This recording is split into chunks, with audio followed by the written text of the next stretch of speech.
عن عبد الله بن عمر بن الخطاب رضي الله عنهما قال رقيت يوما على بيت حفصة فرأيت النبي صلى الله عليه وسلم يقضي حاجته مستقبل الشام مستدبر الكعبة. یہ حدیث بھی گزشتہ حدیث کے موضوع پر ہے.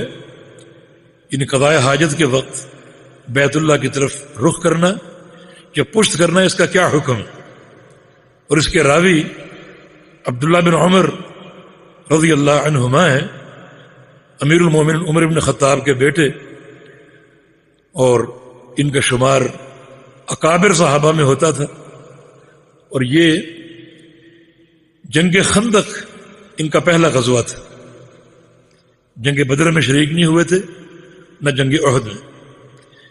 جنگ بدر میں بالکل بچے تھے، چھوٹے تھے.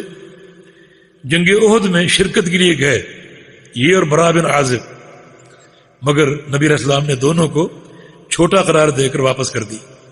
صحیح بخاری کی حدیث ہے، استصغر تو انا و عبداللہ یوم احد.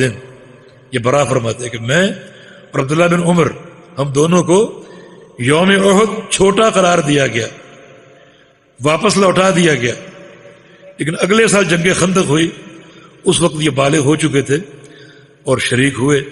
تو ان کا پہلا غزوہ جنگ خندق ہے، اور اس کے بعد تمام غزوات میں شریک ہوئے.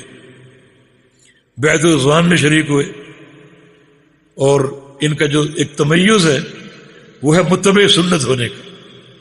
متبع سنت ہونے کا، جو سنت کی اتباع کا جذبہ ان کے اندر تھا، وہ اس کی مثال بہت کم ملتی.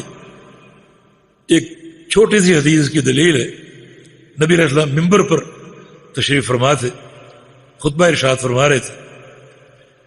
مسجد نبوی کے کئی دروازے تھے، آپ نے ایک دروازے کی طرف اشارہ کیا، فرمایا کہ لو جعلنا هذا الباب للنساء، میری یہ خواہش ہے کہ یہ دروازہ عورتوں کے لیے مخصوص ہو جائے، صرف عورتیں اس سے آئیں اور جائیں. لیکن ایسا میں کرتا نہیں ہوں، کیونکہ اس طرف سے آنے والے مردوں کو تکلیف ہوگی، گھوم کر آنا پڑے گا. تو آپ نے صرف خواہش ذکر کی، اس خواہش کی تنفیذ نہیں کی، اس کو نافذ نہیں کیا، اس امر کو نافذ نہیں کیا، صرف خواہش کا اظہار کیا. عبداللہ بن عمر رضی اللہ عنہما اس فرمان کو سنتے ہیں اور اللہ کے پیغمبر کی خواہش کے احترام میں اس دروازے کو کبھی استعمال نہیں کیا، نہ کبھی اس سے داخل ہوئے نہ کبھی اس سے خارج ہوئے.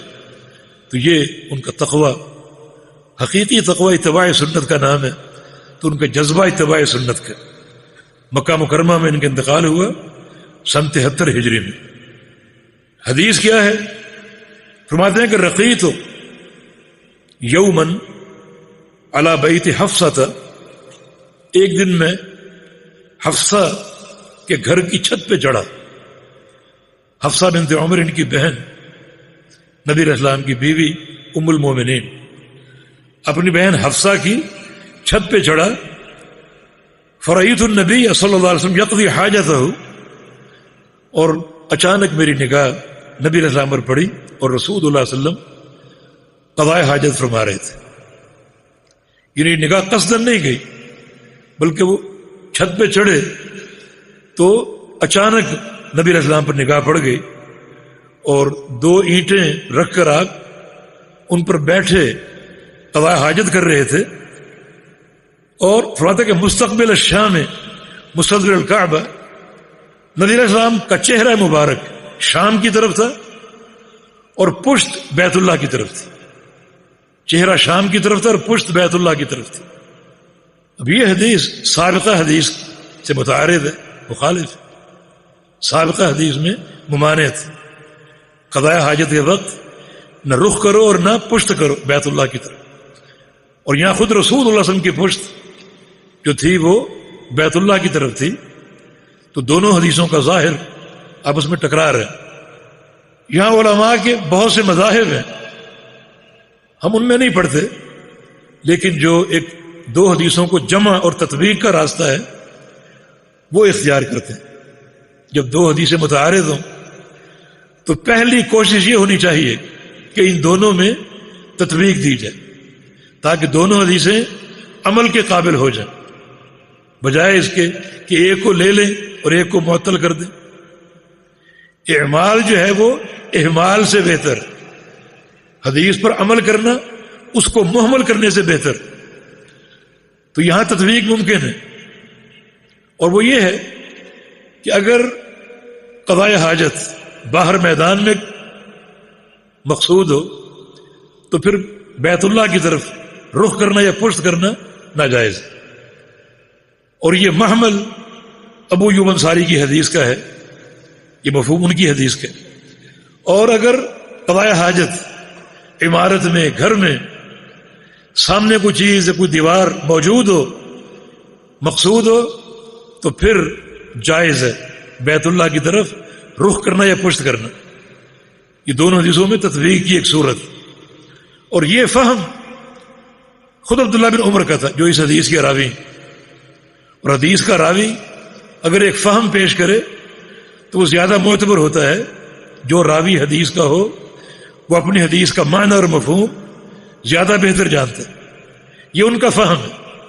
چنانچہ ابو داؤد میں حدیث ہے، سند اس کی حسن ہے، مروان اصفر ان کے شاگرد عبداللہ بن عمر کے، وہ ان کے ساتھ تھے ایک سفر میں، فرماتے ہیں کہ رأیت ابن عمر اناخ راحلتہ مستقبل القبلہ ثم جلس یبول الیہا، کہ میں نے عبداللہ بن عمر کو دیکھا، ہم سفر پر تھے، آپ سواری سے اترے اور اپنی سواری کو بٹھایا، اونٹ کو بٹھایا اور بٹھایا قبلے کی طرف، ثم جلس یبول الیہا، پھر سواری کی طرف رخ کر کے آپ نے پیشاب کیا، یعنی قبلے کی طرف رخ آپ کا سواری کی طرف بھی تھا، قبلے کی طرف بھی تھا، آپ نے پیشاب کیا۔ تو مروان اصفر فرماتے ہیں کہ میں نے اعتراض کیا، یہ تو ممنوع نہیں ہے، استقبال قبلہ ناجائز نہیں ہے؟ فرمایا کہ بلا، ہاں ناجائز ہے، انما نہی عن ذلک، واقعی حرام ہے استقبال قبلہ، لیکن فاذا کان بینک وبین القبلۃ من یسترک فلا بأس، لیکن جب تمہارے اور قبلے کے درمیان کوئی چیز حائل ہو، کوئی دیوار وغیرہ یا بلڈنگ ہے، عمارت ہے، گھر ہے، پھر کوئی حرج نہیں۔ یہ صحابی کا فہم ہے جو اس حدیث کے راوی ہیں۔ یہ تطبیق کا راستہ جو بہت سے محدثین نے اختیار کیا، یہ زیادہ اولا اور بہتر ہے، تاکہ دونوں نصوص پر عمل ممکن ہو جائے۔ اور یہ جو تائید ہے اس مفہوم کی اور بھی بہت سی احادیث سے ہوتی ہے۔ ہم تطویل سے بچتے ہوئے اسی پر اکتفا کرتے ہیں۔ خلاصہ کلام یہ ہے کہ بیت اللہ کی تعظیم اور اکرام کا تقاضا یہ ہے کہ قضاء حاجت کے وقت رخ نہ کیا جائے اور پشت نہ کی جائے، لیکن اگر بیت الخلاء گھروں میں ہو، عمارتوں میں ہو، اور سامنے کوئی چیز حائل ہو تو پھر جائز ہے۔ پھر بھی بہتر یہ ہے، یعنی بیت اللہ کی تکریم کے تقاضوں کے تحت بہتر یہ ہے کہ اس سے اعتراض کریں، لیکن اگر اعتراض کی کوئی صورت ممکن نہ ہو تو بہرحال جائز ہے۔ تو یہ تطبیق کا راستہ بہتر ہے اور قابل قبول۔ اسی سے ایک اور ملتا جلتا مسئلہ ہم واضح کر دیں جس کا لوگ اہتمام نہیں کرتے اور اس کا خیال نہیں کرتے، اور وہ ہے قبلے کی طرف منہ کر کے تھوکنا۔ یہ ناجائز ہے، خواہ مسجد میں ہو، گھر میں ہو، فضا میں ہو، کھلے علاقے میں ہو، باہر ہو، مطلقاً اس سے ممانعت۔ یعنی تھوکنے کے تعلق سے ایسی کوئی تخصیص وارد نہیں ہے کہ اگر سامنے دیوار ہو تو آپ تھوک سکتے ہیں قبلے کی طرف منہ کر کے، مطلقاً اس کی ممانعت۔ اور نبی علیہ السلام کی حدیث ہے، من تفل تجاہ القبلہ جاء یوم القیامہ والتفلۃ بین عینیہ، جو شخص قبلے کی طرف منہ کر کے تھوکے گا وہ قیامت کے دن آئے گا اور اس کی تھوک اس کے چہرے پر لگی ہوگی اور اس کی آنکھوں کے درمیان جو تھوک ہے وہ موجود ہوگی، اس حقارت کے ساتھ اس کو لایا جائے گا۔ تو اس امر کا اہتمام کیجیے اور یعنی تھوکتے ہوئے دیکھیے قبلے کی طرف تو نہیں ہے، یعنی اس کی وعید زیادہ یعنی شدت سے وارد ہو رہی ہے۔ جی